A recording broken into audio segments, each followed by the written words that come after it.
Hi, everybody. Welcome to Sunday Funday with Paul and Judy. It's always fun up until the last minute when we start these things. Never know what's going to happen. Right as she presses the button, here comes the airplane noise and everything else. What we thought we would do today is we'll do a little mini seminar on quartz in general, but specifically amethyst because the birthstone for the upcoming month for February. Amethyst is the birthstone for the month of February. Now this is a geode. And I know the sun's not really out here, but you can see that little sparkle. This is natural. We haven't treated this in any way, shape, or form. And this is a small version of that geode that you would find in Brazil. But when we were in the factory where they were processing them down there, they can be 15, 20 feet high. I'm going to show you too, just, this is just so typical.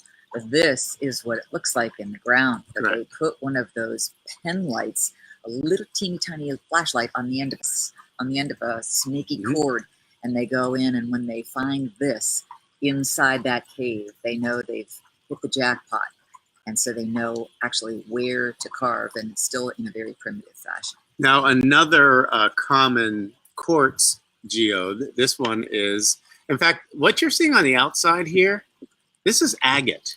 So this is just the agate wall that you see, and inside, this is really, when you think about it, citrine druzy, like a natural citrine druzy. That's what's on the inside here. But amethyst at one time was one of the most prized gemstones on planet Earth, and it was something that only royalty could afford, or something like the religious leaders like the Pope. They would have an amethyst ring. Because at that time, there was really only one source for it, and that was Russia. And we don't even think about that today, but there was a small supply of it. It was one of the most sought after. It was royal purple. And then around the turn of the century into the 1900s is when they discovered the big deposits that we now know of in Brazil. And Brazil is the leader. And yes, and also, you're right, Uruguay, other places that have. And Africa produces some. But Brazil, by and large, is the biggest producer of amethyst in the world today. And let's talk about citrine and its relationship to amethyst. Right. And what we saw when we were in Brazil, actually at a cutting factory. And it's a huge, huge facility.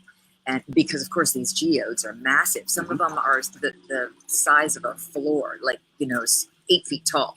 But I think a lot of people don't realize that citrine is related to amethyst more so than they know. Absolutely. Not just as a part of the quartz family. Well, as many of you may or may not know, most gems are treated in some way, shape, or form to improve the color or the performance of We a talk gemstone. about that as being a good thing, not a Yes, negative. it's absolutely a good thing. But there are different types of treatments.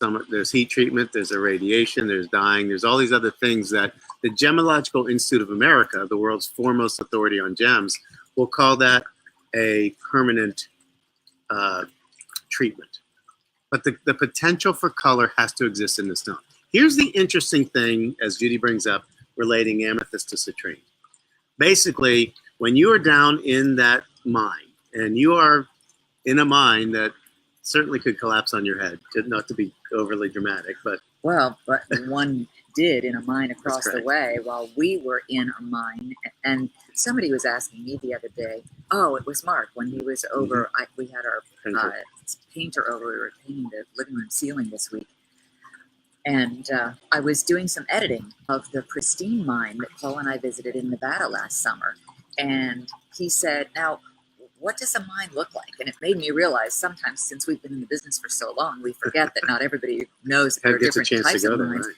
And I said, well, there's some that are like a cave, and you're literally going into a cave in order to see the material and in order to mine it, which is what we did when we were in Brazil. And there are others that I showed him. He said, oh, that looks like almost a quarry. And I said, yes, exactly. That the pristine mine was much more like a quarry, and you just kind of drove and drove and drove in there. And then over there on this hill was a mound of this material. And all around it, everywhere else, was nothing. And then the Just gem material itself determines how you're going to extract it from the earth. If it's something that's incredibly hard, you can do blasting. Like the agate mine that we were in Brazil, where a lot of the druzy comes from. They did. They had a whole field of dynamite, and they blasted, and then they shear off that layer, and they look for material. Something like turquoise, which is a little softer, more porous, not very much blasting goes on there. It's all done by hand. Yes. But in the case of quartz, now this is going to be really important, not to bore everybody, but there are certain things that just really get in my craw.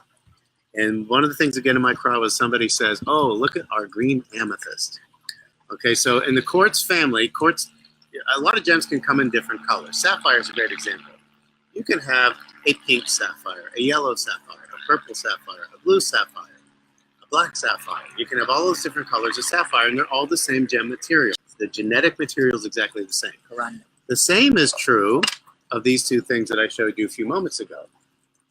Amethyst and citrine are exactly the same. They are a quartz. They have the same hardness, the same toughness, the same stability. All of those things, specific gravity, are all going to be exactly the same. But can you get an amethyst that is green? No, you can get a quartz that is green.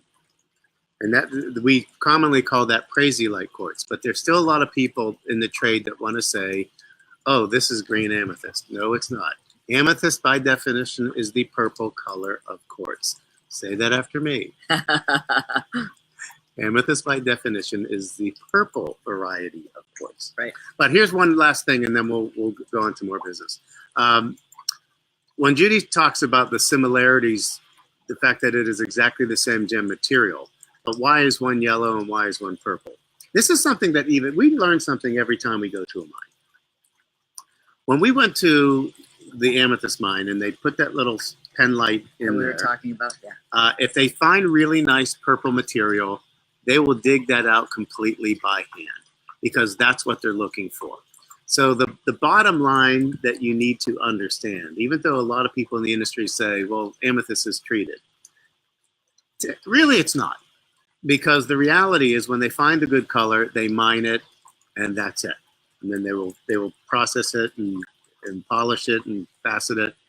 If they don't find good color, if it's really light in color and they don't really like it, they take all of that material, they heat it in a crucible, in a big oven.